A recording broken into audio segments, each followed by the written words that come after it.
V-Guard presents कौन जीत रहा है, को पावर्ड बाय सेंसोडाइन एंड विमल। बोलो जुबां केसरी। जैसे उनका शादी बेमोल हुआ, ये लड़ाई भी बेमोले है। ये आरजेडी ने जो खड़ा किया है, इसका क्रेडिट क्या है कि इसका हस्बैंड क्रिमिनल है, अदरवाइज कुछ नहीं है। वो सब जगह यही बोल, हम जेल ब्रेक किए, हम राजो सिंह को मारे। अरे ललन सिंह को वोट नहीं दे रहा है, उनका जात भी उनको गाली दे के वोट दे रहा है मोदी को वोट। विकास विकास फालतू है। बिहार के लोगों को उतना अभी मना दिमागदार नहीं हुआ है। यहाँ जात पात ये वो करके ठग सकते हैं। लोकल कोई मैटर पर सेंटिमेंटल मैटर उभार करके ठग करके ले लीजिए वोट। एकदम उनके खिलाफ में जो कैंडिडेट आरजेडी ने उतारा है, उनसे मिल के उतारा है।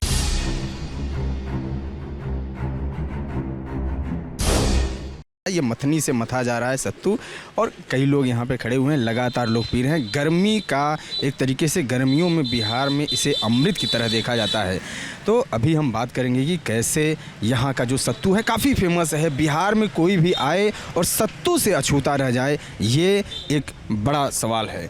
तो अभी हम बात करेंगे। इस वक्त हम हैं मुंगेर में, बिहार के मुंगेर में चुनाव भी है और चुनावी दौर में चुनावी चर्चे भी हो रहे हैं, लेकिन सत्तू अभी भी स्थिर है। नेता आ रहे हैं, जा रहे हैं, लेकिन सत्तू की लोकप्रियता और सत्तू का स्वाद स्थिर है।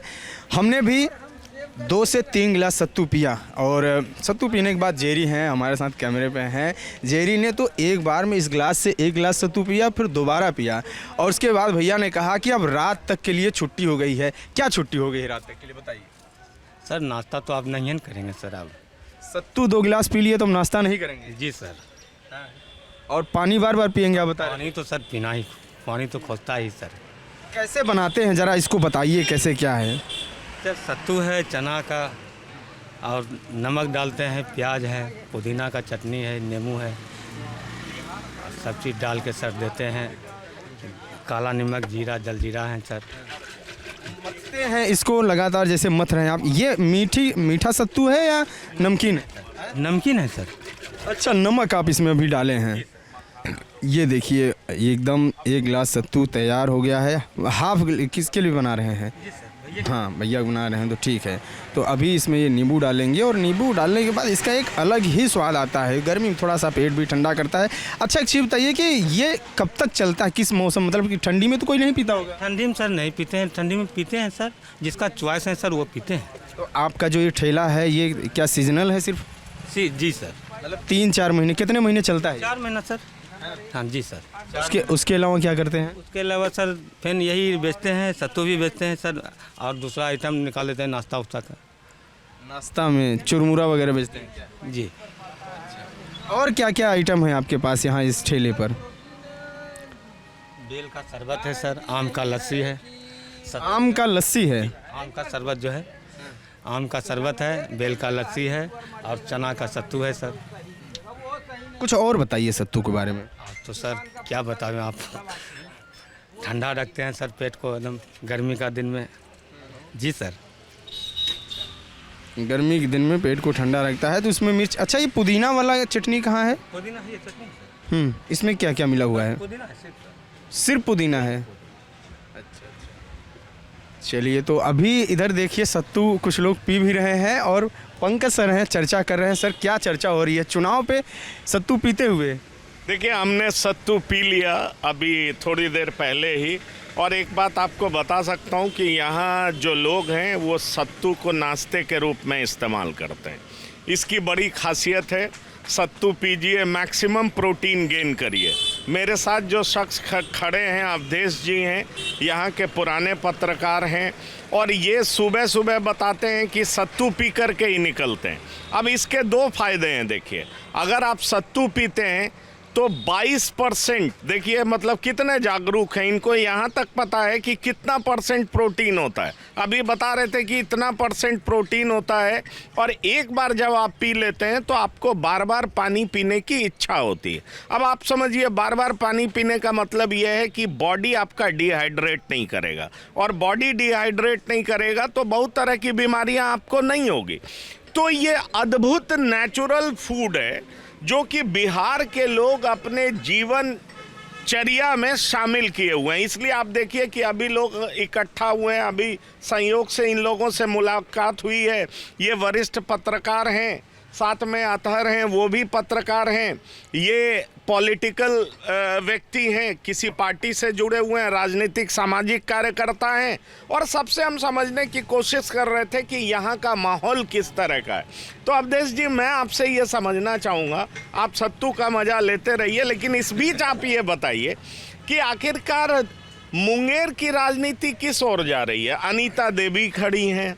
अनीता देवी की शादी जो है चुनाव से ठीक पहले हुई, मतलब चुनाव के लिए शादी हुई। और दिल्ली में हम लोगों ने इसको खूब न्यूज़ बनाया कि एक अद्भुत शादी जो कि चुनाव के लिए की गई है। लेकिन आप अगर चुनाव के लिहाज से देखें तो एक वरिष्ठ नेता जो कि राजीव रंजन सिंह उर्फ ललन सिंह हैं, वो खड़े हैं, दूसरी तरफ अनीता देवी खड़ी हैं। तो लड़ाई किस तरह की है? ये बेमोल है। जैसे उनका शादी बेमोल हुआ, ये लड़ाई भी बेमोले है। ललन सिंह जिस हाइट के नेता है, उनके साथ भिड़ने के लिए चाहिए था उसी हाइट का आदमी और उनके ही जात का आदमी, तो फिर मामला ललन सिंह के लिए गंभीर हो जाता। ये आरजेडी ने जो खड़ा किया है, इसका क्रेडिट क्या है कि इसका हस्बैंड क्रिमिनल है, अदरवाइज कुछ नहीं है। वो सब जगह यही बोलता है, इसका हस्बैंड इसके साथ जाता है, ये हम नरसंहार किए, झूठ बोलता है, हम जेल ब्रेक किए, हम राजो सिंह को मारे। अरे हम वकील हैं, हम जानते हैं कि कौन व्यक्ति ने राजो सिंह को मारा, किसने मरवाया। वो बस इसी का क्रेडिट लेता है, यही प्रचार करता है। दुर्भाग्य है। तो लोकतंत्र है, बचपन में पढ़े थे मूर्खों का शासन, वही है। नहीं, तो आप चुनाव में क्या मुद्दा देख पा रहे हैं? यहाँ लोगों के जनमानस में क्या जाति मुद्दा सर्वोपरि है?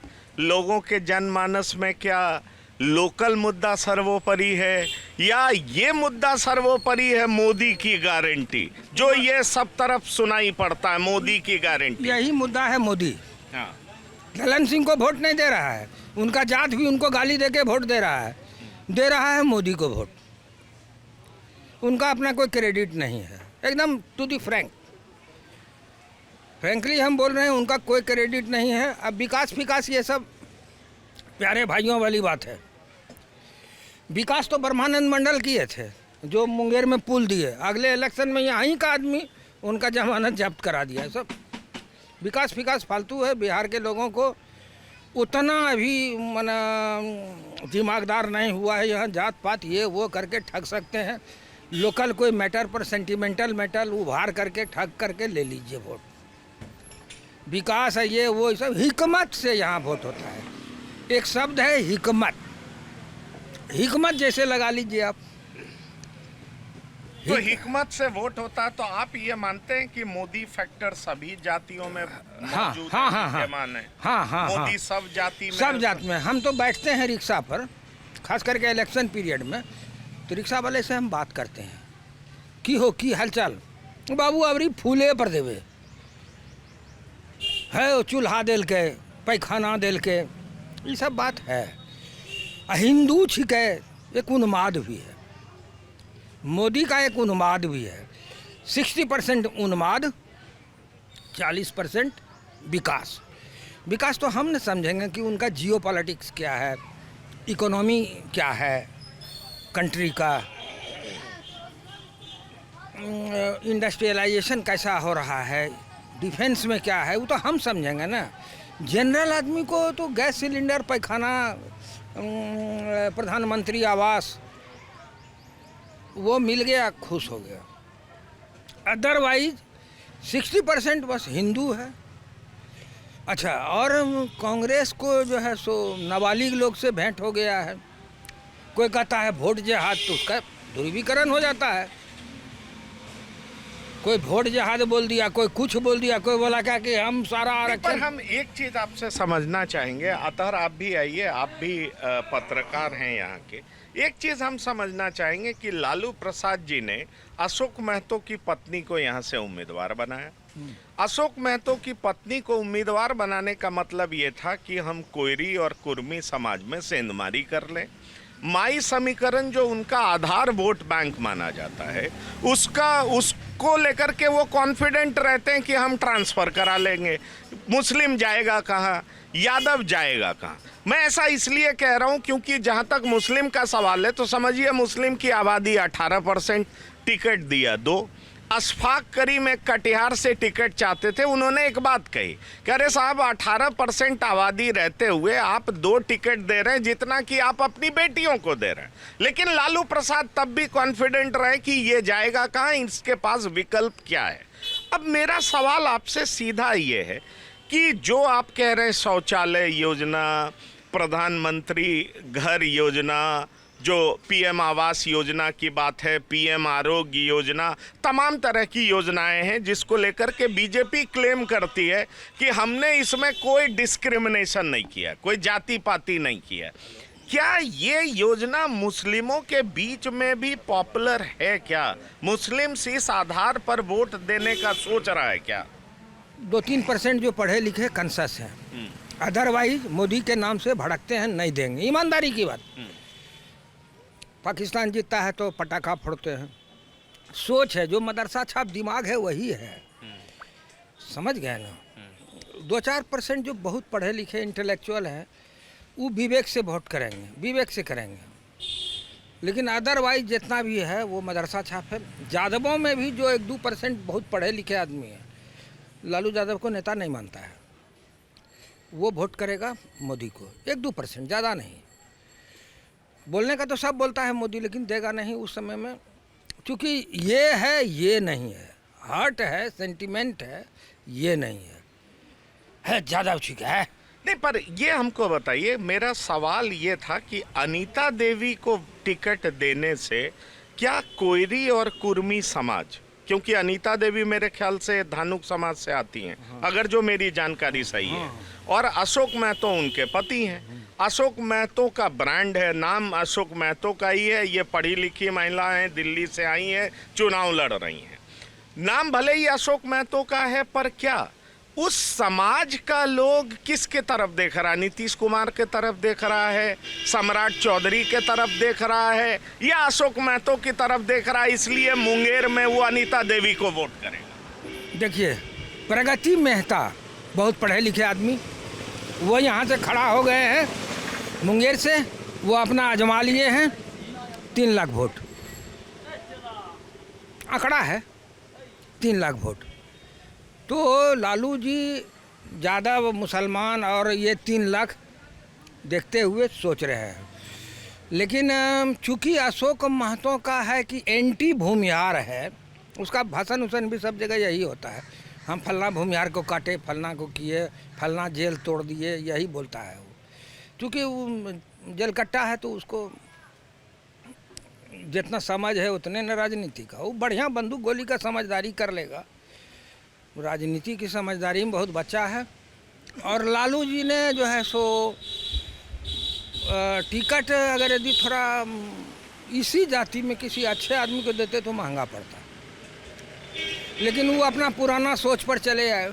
तो आपके हिसाब से लालू जी ने जिस तरह का टिकट बांटा है, उस हिसाब से राजीव रंजन सिंह और ललन सिंह के लिए रास्ता आसान कर दिया? वो तो 13 के बाद देख लीजिएगा। अच्छा। आसान नहीं, हमको लगता है मिलल तो नहीं है। अरे चलिए, ये आप बहुत बड़ी बात कर रहे हैं आतर, आप यहीं के रिपोर्टर हैं, स्थानीय पत्रकार हैं आप जी। क्या मुद्दा है यहाँ पर? आपसे हम समझना चाहेंगे कि आखिरकार लोग इस बार वोट डालने जाएंगे तो उनके दिलो दिमाग पर कौन सा मुद्दा छाया हुआ? देखिए, यहाँ पे मुद्दा तो बहुत सारे हैं, लेकिन जब वोट की बात आती है तो हम जात में बढ़ जाते हैं। हम यादव है, मुस्लिम है, मोदी जी हमारा आदमी है, राम मंदिर है, तो बहुत सारी मुंगेर सब। देखिए, मुंगेर सबसे बड़ा कमिश्नरी है और सबसे पुराना कमिश्नरी है और सबसे अब छोटा जिला है। बहुत बैकवर्ड से पीछे भागलपुर है। मुद्दा निकाल तो यहाँ बेरोजगारी सबसे ज़्यादा है। कल कारखाना आईटीसी यहाँ भी है, वहाँ बहाली नहीं है। आईटीआई है, आईटीआई का नियम है कि आप जब ट्रेनिंग करते हैं तो आईटीसी को उसको बहाल करना है, लेकिन आईटीसी उसको बहाल नहीं करती है। बंदूक कारखाना है, यार आपको लाइसेंस नहीं रिन्यूअल हो रहा, निर्माण नहीं हो पाता। अगर निर्माण होता तो सारे मजदूर वहाँ काम करते हैं, जिसके कारण रोज़गार मिल जाती है। लेकिन जब चुनाव आता है तो लोग को भटका दिया जाता है सिर्फ जातिवाद को लेकर के।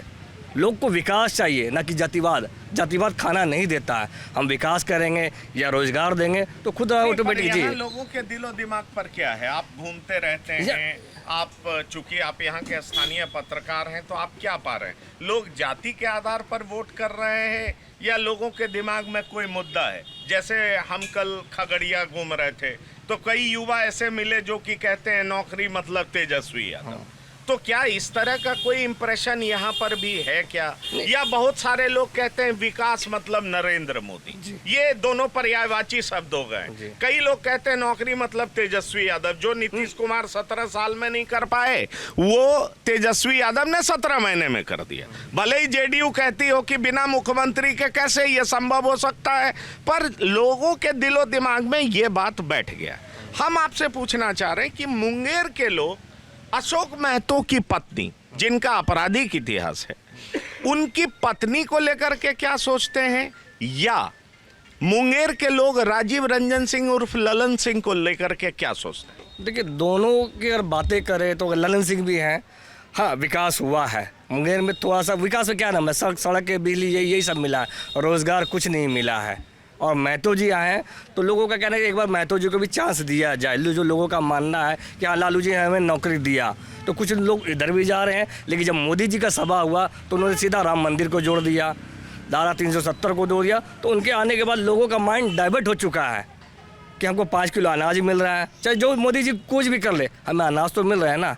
बस लोग इस चीज़ को देख रहे हैं, विकास को कुछ नहीं देख रहे, जातिवाद को लोग यहाँ पे मुंगेर में देख रहे हैं और शुरू से देखते चले आए हैं। यहाँ पे हम लोगों को एक बढ़िया सांसद चाहिए जो मुंगेर की विकास करे, योजनाएं करे, जो बेरोजगार है जी। ठीक है अवधेश जी, हम ये आपसे पूछना चाहेंगे, अगर जाति के हिसाब से देखें तो ललन सिंह कैसे प्लेस्ड हैं? क्या वो जीत सकते हैं जाति के आधार पर? जात के आधार पर जीतेंगे, क्योंकि कंस्टिट्यूएंसी ही ऐसा है कि उनको बढ़त मिला हुआ है। अच्छा, थोड़ा बहुत जो कोर कसर था तो आरजेडी वाले ने उनसे मिल करके कोर कसर पूरा कर दिया। एकदम उनके खिलाफ में जो कैंडिडेट आरजेडी ने उतारा है उनसे मिल के उतारा है। आप ये बड़ा गंभीर आरोप, एकदम गंभीर आरोप लगा रहे हैं। अब हम जो है सो फिनलैंड, ये क्या कहते हैं, मलेशिया वाला कहेगा हम इंडिया से लड़ेंगे, चाइना से लड़ेंगे, तो मजाक न है। नहीं, पर यह कहा जाता है कि लालू जी ने ऐसा करके जाति समीकरण साधा है। इसका प्रभाव नवादा में भी दिखाई पड़ा, इसका प्रभाव जो है सो औरंगाबाद में भी दिखाई पड़ा। तो इसलिए मुंगेर में अशोक महतो की पत्नी को उतार करके कई लोकसभा क्षेत्र को साधने की कोशिश लालू प्रसाद जी ने की है। कि क्या इस बात से आप सहमत हैं? इसके पहले भी तो मोदी जी आ चुके हैं, उस समय लालू जी नहीं साधे थे, सब कर्म वो किए ही, अब नहीं चलेगा। अब मोदी एक वैसा चीज़ है ना, ऐसा पत्थर गड़ गया है ना कि इसको उखाड़ना बड़ा मुश्किल है। कांग्रेसें उखाड़ सकती है, उसमें अच्छे अच्छे लोग हैं, शशि थरूर हैं, आपके ये क्या कहते हैं, और भी जो हैं वो हैं, अच्छे अच्छे लोग हैं कांग्रेस में। उसको प्रोजेक्ट करे, वो नाबालिग को प्रोजेक्ट कर दिया, कभी आलू से सोना निकालता है, कभी गुजरात की औरत को दूध बढ़ाता है, वो सब फालतू फालतू। कांग्रेस अच्छे लोगों को प्रोजेक्ट करे, बड़ी पार्टी है, वही टक्कर दे सकती है मोदी जी को। दूसरा किसी को औकात नहीं है, दूसरा किसी को औकात नहीं है। मैं चाहूँगा कि जफ़र कहाँ हैं, जफ़र साहब किधर हैं? मैं यहाँ पर एक जफ़र भी हैं जो कि स्थानीय नेता हैं, सामाजिक कार्यकर्ता है। इनफैक्ट जफर साहब, आप अपना परिचय दीजिए। मैं जफ़र अहमद हुआ। अच्छा, ये बताइए यहाँ मुद्दा क्या है? आप से मुलाकात हो गई सत्तू पीते हुए, आपसे राजनीतिक चर्चा भी हुई, यहाँ मुद्दा क्या है ये बताइए। देखिए, मुंगेर जो है नाम ही है मुद्दा का, मुंगेर नाम है मुद्दा का। यहाँ मुद्दाएं इतनी हैं, लोग क्या गिनाएंगे। सड़कें की हालत देख लीजिए, खराब है। जो सीवरेज का काम हुआ वो अधर सुन लिया जाए। लोग वोट मैं क्या, लोग क्या अभी चूंकि वोट का समय है, ये सारा समस्या है। हम आपसे पूछ रहे हैं कि लोगों के दिमाग में मुद्दा क्या चल रहा है, किस नाम पर वोट करेंगे? मुद्दा ये है कि विकास के नाम पे ही ना वोट किया जाता है। तो आपने विकास क्या किया है?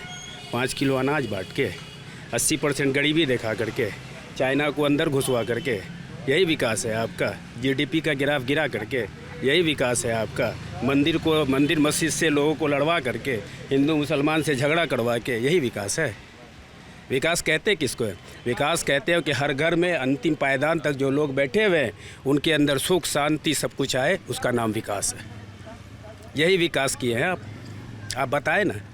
नल है जल नहीं है, ये कैसा विकास है? सड़कें हैं चलने को नहीं है, ये कैसा विकास है? बंदूक कारखाना। अभी तो हम बेगूसराय से आ रहे थे तो बड़ी अच्छी सड़कें नजर आई। अब बेगूसराय से एक मिनट, बेगूसराय से पहले यहाँ पहुँचने में हमें 5 घंटे लग जाते थे, अब हम 1 घंटे में पहुँच गए हैं। तो ये विकास नहीं है तो और क्या है? मैं आपसे बस केवल समझना चाह रहा हूँ, क्योंकि कुछ लोग इसको बड़े विकास के तौर पर देखते हैं कि अब गंगा पे पुल बन गया, रेलवे ट्रैक हो गया, बड़ी आसानी से पहुँच जाते। नहीं तो पहले बेगूसराय से आने के लिए लखीसराय आना पड़ता था, सूरजगढ़ा आना पड़ता था और तब मुंगेर पहुंच पाते थे। तो इसको भी लोग विकास से जोड़ करके देखिए, ये कटु सत्य है कि ब्रिज बनने से हमारा विकास हुआ है और इसमें स्थानीय सांसद जनाब परमानंद मंडल साहब का बहुत बड़ा देन रहा है कि उन 14 हस्तियों का बहुत बड़ा देन है जिन्होंने 14 दिन तक बैठ करके और इस आंदोलन को जो है लाए और जो सड़क पे उतारे। आज उसका जीता जागता सबूत है कि जिस सड़क से आप यहाँ तक पहुँच पाए, ये उनका देन है। ये मुंगेर का स्थानीय सांसद और यहाँ के पैदा है, यहाँ के बेटा हैं वो, उनका ये जो है देन है। आप ये विकास की बात कीजिए ना। तो इस विकास का क्रेडिट आप ब्रह्मानंद मंडल को दे रहे हैं, केंद्र सरकार को नहीं दे रहे हैं। ये पुल, रेलवे ट्रैक या राज्य सरकार को नहीं दे रहे हैं, नीतीश या मोदी को देना नहीं चाहेंगे? सर छोड़ दीजिए, राज्य सरकार की बात करते हैं। जिस सड़क से आप आए होंगे दाहिने साइड में सरकारी बस स्टैंड पड़ी होंगी, उसकी हालत को आप देख लीजिए, खस्ता हालत है, छतें गिरती हैं। यहाँ से आप बाएं ओर चली जाइए, बंदूक कारखाना आपके पीठ के पीछे है, वहाँ की स्थिति जाकर देख लीजिए। वहाँ झाड़ फानूस और बड़ी बड़ी पेड़ें लगी हुई होंगी, लोग पता नहीं होगा। बंदूक कारखाना, निर्मित कारखानियाँ वहाँ पे है। आप चले जाइए आईटीसी बगल में, 2% उसको खर्च करना CSR का, कारपोरेट सोशल रिस्पॉन्सिबिलिटी जो होती है किसी भी बड़ी कंपनी की, उसको 2% खर्च करना होता है। क्या वो खर्च कर पा रहा है शहर में? अगर वो खर्च 2% हमारा कर देगा, पूरा शहर जगमग हो जाएगा। टैक्स के नाम पर उसको छूट मिलता है, CSR के नाम पे। ITI जैसी संस्था यहाँ पे है, वहाँ पे जो शिक्षित रोजगार उनको मिलना चाहिए था, उनको ITC उसको नहीं। तो इसलिए आप मानते हैं कि अनीता देवी आएंगी जो कि अशोक देवी की पत्नी है, तो वो विकास करा देंगी? अनीता देवी वो क्वालिफिकेशन रखती? देखिए, आपने सवाल किया कि विकास हुआ कि नहीं, मैंने उस पर बात किया है। कौन आएगा नहीं आएगा उस पर बात किया है। जो विकल्प है वो मैं पूछ रहा हूं। विकल्प ये है कि ललन सिंह जी को, हमारे माननीय सांसद हैं, निवर्तमान सांसद हैं, मैं उनको सांसद आज भी मानता हूं, तब तक मानूंगा 13 तारीख तक, जब तक रिजल्ट आउट ना हो जाए। मेरा पूछने का मकसद सिर्फ ये था कि कोई तीसरा उम्मीदवार तो नहीं है जिसको लेकर के कोई और कॉन्टेस्ट। लड़ाई जो है 2 के बीच में, कुमारी अनीता और स्थानीय सांसद के बीच में लड़ाई है। मेरा पूछने का मकसद ये था कि अगर स्थानीय मुद्दे हावी होते हैं, जैसे मान लीजिए पूर्णिया था, तो पूर्णिया में पप्पू यादव को लोगों ने वोट किया जम करके और पप्पू यादव दिखाई पड़े। जैसे सिवान है, वहाँ पे हिना साहब कॉन्टेस्ट में साफ दिखाई पड़ रही हैं, क्योंकि स्थानीय मुद्दा हावी है। तो इस तरीके से यहाँ पर भी स्थानीय मुद्दा हावी है क्या कि कोई तीसरे कैंडिडेट की तरफ भी लोग देख सकते हैं, जो कि, क्योंकि आपने ब्रह्मानंद मंडल की बात की, इसलिए हमने आपसे पूछा कि कोई तीसरा उम्मीदवार है, या चूंकि एनडीए विकास 10 साल में नहीं कर पाई है जैसा आप बताए, तो क्या अनीता देवी को लोग विकल्प के तौर पर देख रहे हैं? निश्चित तौर पे जब विकास नहीं हुआ तो किसी एक को तो विकल्प आपको देखना ही होगा। ये तय है कि 2 ही के बीच में लड़ाई है, तो विकल्प सब जग जाहिर है कि किसके बारे में मैं कह रहा हूँ। कुमारी अनीता जी को यहाँ पे तमाम दलों के लोग, जो इंडिया गठबंधन के लोग हैं, साथ ही साथ जातिवाद पे वोट होता है यहाँ पे। यादव, मुसलमान, कोयरी, कुर्मी, सहनी समाज जुट गया नया, उसके अंदर 18 उपजाति सहनी समाज में आता है, वो सारे लोग जुट चुके हैं इसके अंदर में।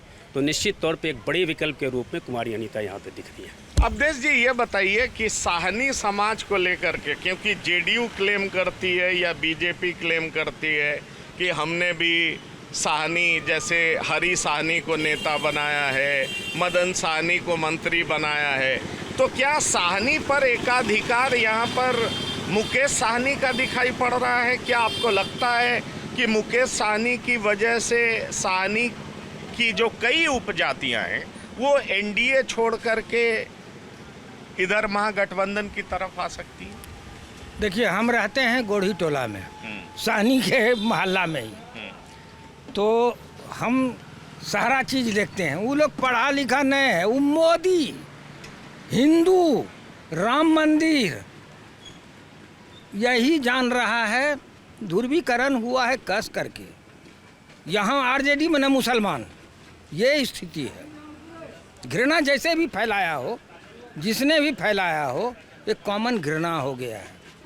सानी फानी का वोट वो सब जो जोड़ रहे हैं ना, वो शतरंज पर बैठ के जोड़ते रहें, जिस दिन डिब्बा खुलेगा उस दिन पता लग जाएगा। ये बड़ा इंटरेस्टिंग है। देखिए, सत्तू के दुकान पर, ये ठेले पर जोरदार सत्तू पिया, बहुत ही लाजवाब था। और मैं खुद नहीं पिया बल्कि मेरे साथी भी पिए और सबने कहा कि बहुत शानदार सत्तू था, लाजवाब था, लजीज था और हमने उसका लुत्फ भी उठाया। लेकिन साथ ही साथ जब चर्चा होने लगी तो देखिए, पॉलिटिकल अवेयरनेस इस चौक चौराहे पर तरह तरह के लोग, स्थानीय पत्रकार, सामाजिक कार्यकर्ता, आम आदमी, इन लोगों से बात करिए तो आपको पता चलेगा कि यहाँ राजनीतिक रूप से कितने बौद्धिक लोग हैं। तमाम लोगों की अपनी अपनी बातें हैं, अपनी अपनी मांगे हैं, अपनी अपनी सोच है। लेकिन एक बात बिल्कुल सही है कि मुंगेर का चुनाव आम चुनाव नहीं है, क्योंकि राजीव रंजन सिंह उर्फ ललन सिंह कद्दावर नेता हैं, जेडीयू के फॉर्मर प्रेसिडेंट रहे हैं। दूसरी तरफ अनीता देवी, जो कि खुद पढ़ी लिखी महिला बताई जाती हैं, दिल्ली में वो नौकरी करती थी, लेकिन चुनाव से पहले चुनाव के लिए शादी की गई है। ये बात आपने न्यूज़ में पढ़ा होगा, देखा होगा। अनीता देवी जोरदार टक्कर दे रही हैं। मुकाबला दोनों के बीच में है। ये देखना दिलचस्प होगा कि 4 जून को जब परिणाम आएगा तो मुंगेर की जनता किसको चुनती है और किसको अपना नुमाइंदा, किसको अपना प्रतिनिधि बनाती है, ये देखना दिलचस्प होगा। बहरहाल, अपने साथी कैमरा पर्सन जेरी और अंकित मिश्रा के साथ पंकज कुमार, TV9 के लिए मुंगेर से।